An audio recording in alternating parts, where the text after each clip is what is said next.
Welcome to the Unity of East Louisville podcast. As we say at Unity East, wherever you are on your spiritual journey, you are welcome here. So the purpose of this podcast is to give people considering visiting our community an opportunity to get to know us through our members and to give our members an opportunity to learn more about each other. Today we sit down with longtime Unity of East Louisville member Suzanne D. Gregorio. Suzanne grew up in a large Italian-American family on the Jersey Shore. She moved to Kentucky in 1991 to attend the University of Kentucky, where she majored in political science with a field of concentration in international relations and minored in history. Suzanne moved to Louisville with her family in 2003 and found Unity East in 2005.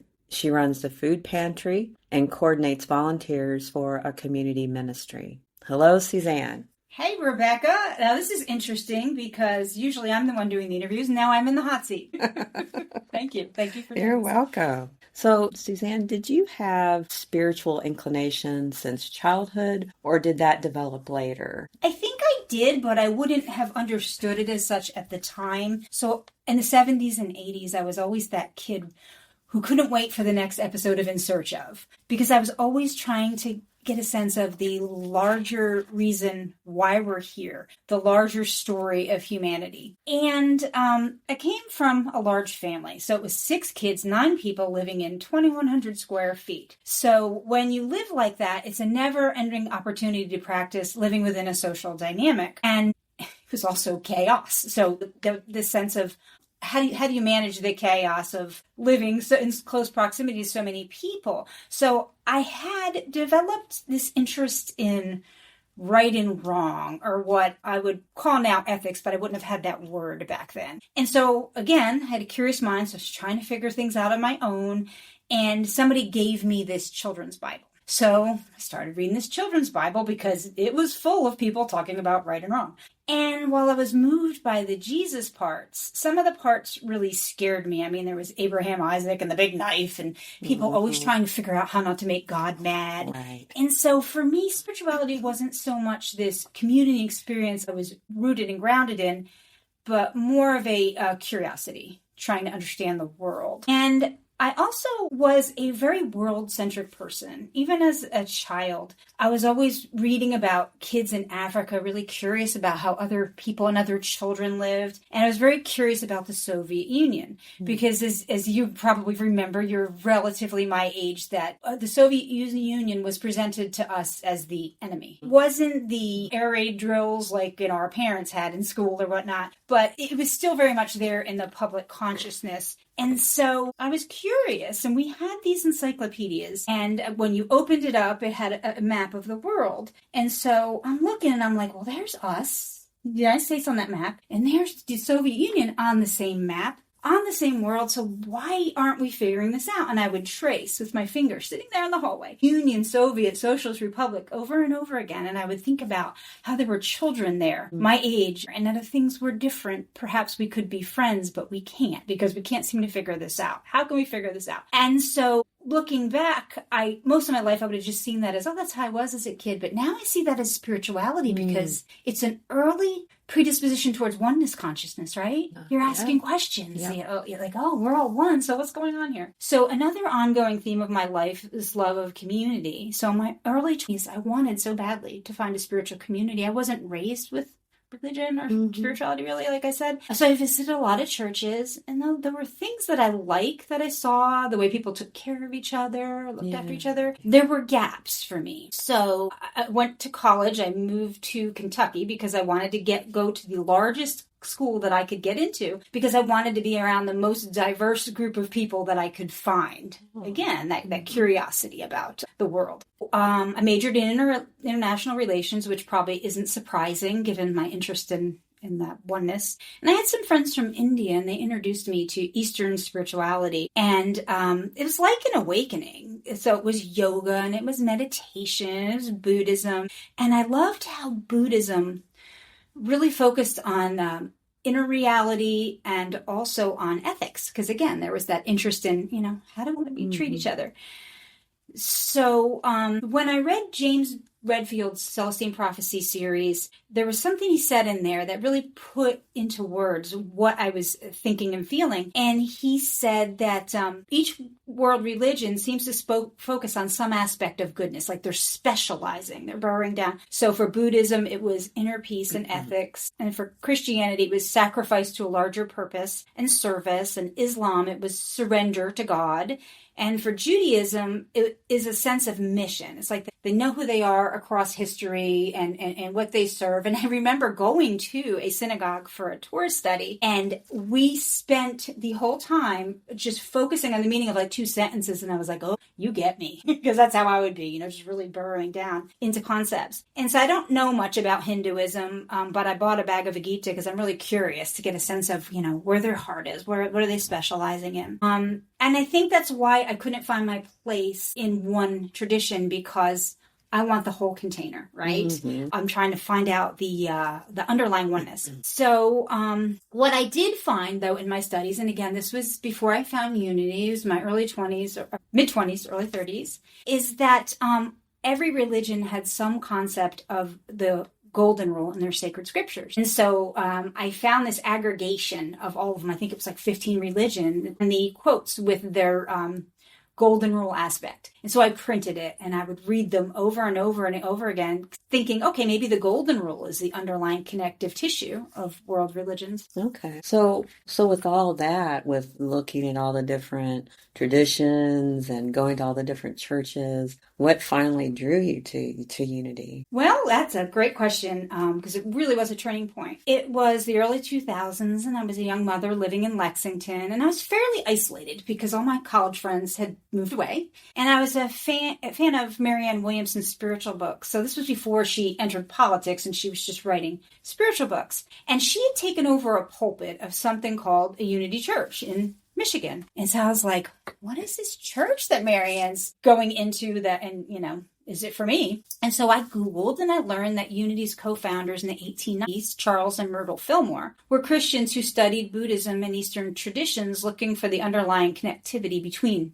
religions. And I thought, well, is this the syncretic tradition that I've been looking for basically all my life? And I knew I was moving to Louisville within the year, and I saw that Louisville had not 1, but 3 Unity churches. So I put it in my mind that when we got there and got settled in, I would visit. And so the first one I visited was Unity Church of Middletown, which was our predecessor church. We changed our name. And I just knew I was home. The people, the focus, I loved that Unity services are meditative. So we have a guided meditation in the service in which we lead into with the Lord's Prayer. So it had those elements that I like from different traditions.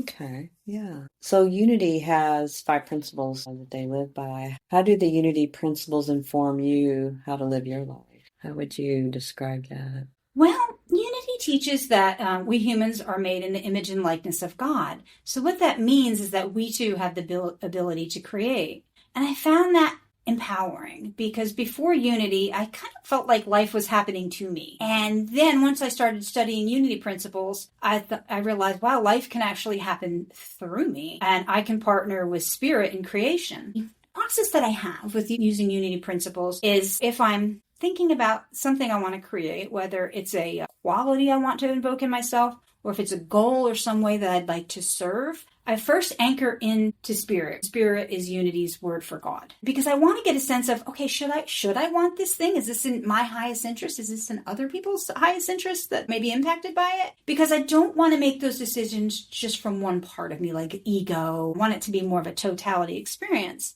So then once I have a clear sense from spirit, this is good. This is a go. Since I have physical, emotional, mental, and spiritual aspects, I identify any psychological barriers that could emerge that could challenge my ability to manifest this thing and sustain it and stay focused. So Unity co-founder Charles Fillmore referred to these as counterforces, right? They can rise up when you make a commitment, and then they challenge you, and then you decide whether you're going to give up or go. So I process these in my body somatically, because again, we are physical beings and emotional beings. And if I go straight for this is a change I want to make, then I'm bypassing. And I don't want to bypass those things. So then once that is out of the way, then I develop the affirmations to focus on, which are the prayers that I take into the future as I go forth and vision what I want to manifest. So this process helped me develop my personal mission and vision statements that guide my life. So when I interviewed you, you talked about settling on ideals that were going to guide your life, and yours were love and service. Well, mine is growth, and I chose growth because that way anything that happens in life, good, bad, happy, challenging, is all soil for growth. So that's the way I can look at it, and it helps me get through some of the more difficult things. And then my vision word is service. So then my mission statements, my vision statements, my value statements are outgrowths of those two concepts. So you've done a lot of work in Unity. You've been very active through these years since I've known you. Just amazing services that you've done. Tell me about the ministries and teams you've served on over the years. First, thank you for saying that, and thank you for asking. I serve on outreach. That's a big part of where my heart is. And so our outreach committee, the role of that is to connect our Unity community with the broader community in ways that foster our mission. So our mission statement is we're a spiritual community inspiring transformation through love, joy, and integrity. So one way we do that is we take up our Hope and Compassion collection once a month, and then those funds go to 3 organizations. We vote on those organizations every 3 years, and most of the time they stay the same, but one of them usually gets rotated. So Eastern Area Community Ministries seems to be one that we have come back to. They meet unmet needs in our community. So they provide rent, utility assistance, food pantry services to low-income families. And I have a story about that because I don't just want to say, oh, here's what we're doing, but I'd like to say how we engage that. And it's not just about donating money, but during COVID, one time a family called me at my community ministries and they're like, we have no food. The children are hungry. We all have COVID. We want to be responsible, not come in to our community ministry, which is different from mine, and expose people. So is there any way somebody can bring us food? Those people lived in the Eastern Area's service area in Unity. Is a member of that. And so I contacted our outreach chair, Pat Mitchum, and I said, hey, can somebody go over there to Eastern Area Community Ministries, get the food and bring it to this family? And it's like, sure. And they did it. And then another time someone else did the same. I think it was Tracy. So it's always like looking for how can we help lift each other and other people up, and then taking those steps. So another mission is Maryhurst Girls School. So what they do is taking girls who've suffered abuse and stabilize them, and they have a school there for them, and positive experiences. And so they do get Hope and Compassion funds from us, but again, we go in and we say, what do you need? And so our involvement has been anything from when the girls were on lockdown, entertaining them with games on Zoom. Was that during COVID? Yeah, because they were so locked down, and it's hard on everybody, especially kids. And so Pat did the Family Feud game with them, and Tracy Jackson and I played the Peace on Earth by 2030 game with them. And then we've also had booths at their fall festivals and brought candy for them at Easter. So it's just whatever their leadership says that they can use, we try to get involved. We also assist Crosby Middle School. And some people are like, it's a public school, aren't they funded? Well, yeah, but what happens is not all the kids have what they need. Some don't have sweatshirts to go to school, socks, deodorant, and yes, the counselors have a budget that they can purchase those items from, but if they don't have to use their budgets on that, and community groups step in and help, then they can use those budgets to send these low-income children to summer camps so their parents can work.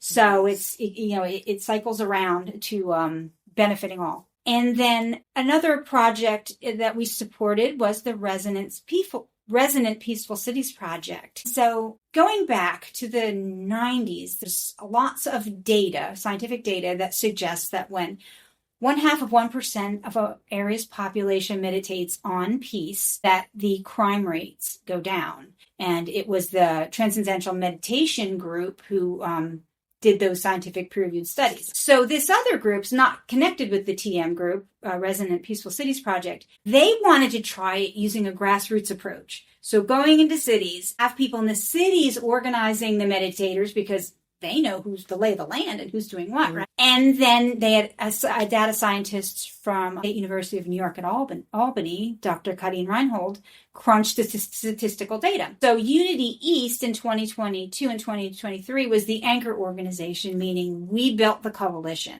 We had 40 partners, organizations having their membership meditate all, in the spirit of oneness during this 10-day window to see if crime would correlate with a reduction in crime. So we had synagogues, Jewish temples, Buddhist temples, Christian churches, yoga studios, businesses like yours, Integrative Mind, which does hypnotherapy. The U of L Medical School helped promote it. So we were all encased in the spirit of oneness for 10 days, meditating together in our own homes. And both years, it did correlate with a statistical drop in crime. One citywide, that was the focus there, and then another one, it was just in Old Louisville. Now, you can't make any claims about that. You can only say there was a correlation, but that was very exciting. So we help fund further research in that. Hopefully there'll be some in other cities in the coming years. Another is the Peace on Earth by 2030 game. And what that is based on is in 1986, in the height of the Cold War, a torch of peace was taken around the world. I think it went into some 40, maybe it was 45 countries. I could be wrong about the number, over 60-something days. But something shocking happened was that all civil wars in countries where that peace torch was taken stopped, because warring sides got together and were working together to get this peace torch run from town to town. And so the people who organized that were like, whoa, wait a minute. Is there some way that we can keep the spirit alive without having to take a physical torch through? So they looked, what did these millions of people involved in this do in common that led to peace on earth for a period of time? And they winnowed it down to 7 actions that were taken. So they turned this into a worldwide game that can be played, and you go with teams in your city, and then you're practicing these 7 principles. So it builds up a set of capacities that builds peace in individuals, and then also in towns, and then ideally in the world. So there are people in Afghanistan and Africa playing, Louisville. And last fall, Unity East hosted a world building workshop rooted in these principles at the Muhammad Ali Center. So we had people from all sorts of groups there: Interfaith Path is Peace, Earth and Spirit Center, United Way. And we were going into breakout groups practicing these principles. So it was really a beautiful experience. And then are you all hosting? We're hosting that something this summer, aren't we? We are trying to get a sense of where it's going to go from here. Okay. So we're still brainstorming that. Okay. So another thing that our outreach engaged in our community is the Louisville Alliance for Sustainable Gun Violence Reduction. So that is a project of Interfaith Path to Peace. And what they did was they said, it's an experiment. What happens if we bring all the groups together working on gun violence to one container where they can meet and talk with each other? They did a connectivity assessment in the beginning and found that there was only 5% connectivity between all those groups, meaning they didn't know each other. And so after 3 years, they're going to do another assessment and then measure the increased connectivity. So that group mostly meets on Zoom Wednesday afternoons at 3:00. And you have everybody from mental health providers to people doing community gardens for youth to youth mentoring, anyone who's working on getting at the root cause of the gun violence epidemic and addressing the root cause. So we participate in that. I was going to the weekly meetings. I've taken a little bit of break from that, but I hope to go back soon. And I'd like to give examples of these engagements that we do so I can give a sense of how it plays out. I met Velvet Welch there, and Velvet runs a community garden for youth impacted by gun violence. They're growing food for their neighbors in a food desert, and it has had amazing impact on the youth. They just love having their hands in the dirt, and some of them even want to go to ag school now. We invited Velvet during Black History Month to speak at our church, and she told our membership about the garden, the purpose, the outcomes of it, and how it's addressing the redlining that happened in the mid and early 20th century, which separated communities and facilitated a lot of the poverty cycles that are happening there. And so after hearing that, some of our members were excited and asking how they can get involved. So that's kind of the way it wraps around. You send some people from outreach out in the community, you learn what's going on, you meet people, and then more people can get involved. Yeah. That was wonderful. Hearing her speak was exciting to see that she was bringing in youth that otherwise may have gone a different direction, and really it was able to help them feel like they had a purpose. Yeah. So it was really wonderful to hear her speak. Yeah, she's amazing. And so we're looking at, is there some way that we can serve whatever she might ask? So another thing I'm involved in is the marketing community, and because I feel like we're living in a time of great disconnection. People are so hungry for community, but they don't always know where to look. And I feel like our spiritual community is such a positive in the world right now. Just the way people relate to each other, help each other meet their goals and whatnot. So I want to help tell that story, not in an evangelical way, because that's not us, but in a way that uses marketing channels so we can put it out there as a resonance. So if people hear it and they're like, wait a minute, I really connect with this vibe, maybe I would want to go visit. So the podcast here is part of that storytelling. As you said in the intro, it gives people an opportunity to listen, to get a sense of who we are, and it might help them make the decision if they want to come visit or not, because we're all busy, right? Everybody's time's valuable. They can relate to maybe our experiences and say, hey, wait a minute, I've had that experience. I think I'd like to meet these people. Yeah, like I did with Marianne Williamson. Exactly. Yeah. Exactly. And like you said, I'd like to meet these people. I listen to a lot of podcasts, and sometimes I'm hearing someone, I'm like, if this person lived in my town, I would so love to be friends with them. Mm-hmm. And so that's what I'm thinking about here, because I think there are probably people out there who would resonate with our vibe, so to speak. And so this gives an opportunity. So the podcast, I'm thinking that it'll go in 3 phases. So I want to get everybody, all of our members who want to be interviewed and out first. And then the second phase will be maybe diving deeper into some of our offerings. So a whole segment about chaplains, or what the chaplains are doing now, or outreach, or anything, Course in Miracles. And then the third segment, I would like to do some history of New Thought and Unity. Now, for those listening, New Thought is the broader umbrella of which Unity is like a stream in it, one option in it.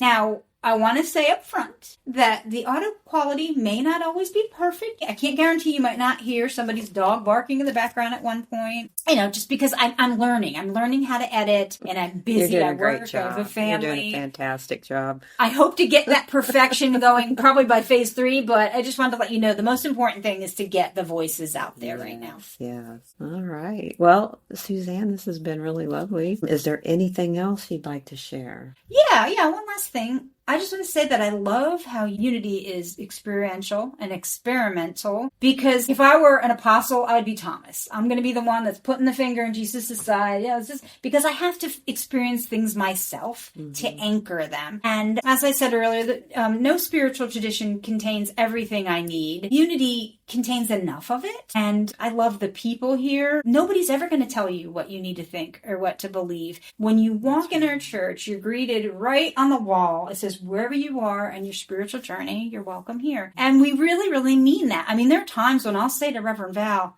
I see this is one aspect or that one is a little different than the film wars. And she says, good, that's fine. That's your truth. Go with it. Yeah. And I love that, because Unity, it's a uniquely American tradition, which there are very few of them that were, born here in America and then go for a long time. So it's born out of that Emersonian ethos of like freedom of the individual to think your own thoughts and decide your own destiny. And with all of that can-do optimism. And I love that can-do optimism. I'm not a fundamentalist, which means I'm willing to say, hey, sometimes life is hard and that maybe I need to grieve this or that. But I see the Unity principles as my homing device, right? Like, okay, this is where I want to get back to. I want to, at some point, get back to the joy and experience the joy in most of my time. And I'm reading a book by Mitch Horowitz, who's a historian of New Thought.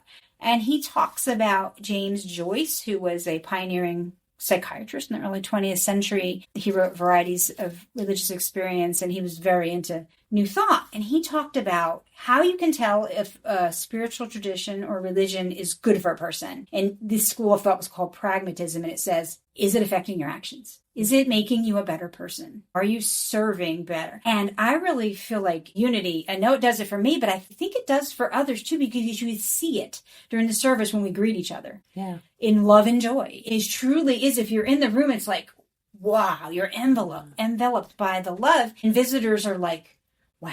They just like, they say the feeling in here is amazing. It is. So yeah, I think that's what I have to say. Well, Suzanne, this has, again, been wonderful to interview you. And I've learned even more, even though I've known you for, I don't know, over 10 years. Oh, no, I think more like 15. Yeah, almost. we've been close since 2010, but then we were in the church together for 5 years before that. So. Yeah, right. And so thank all of you for listening. If you have any questions about anything about Unity, feel free to go to our website at unityofeastlouisville.org, and you can find the office number and email links to speak to someone, or you can reach out to one of us. Yeah, Facebook. Yeah. So YouTube. all right. Thank you. All right. Thank you, Rebecca.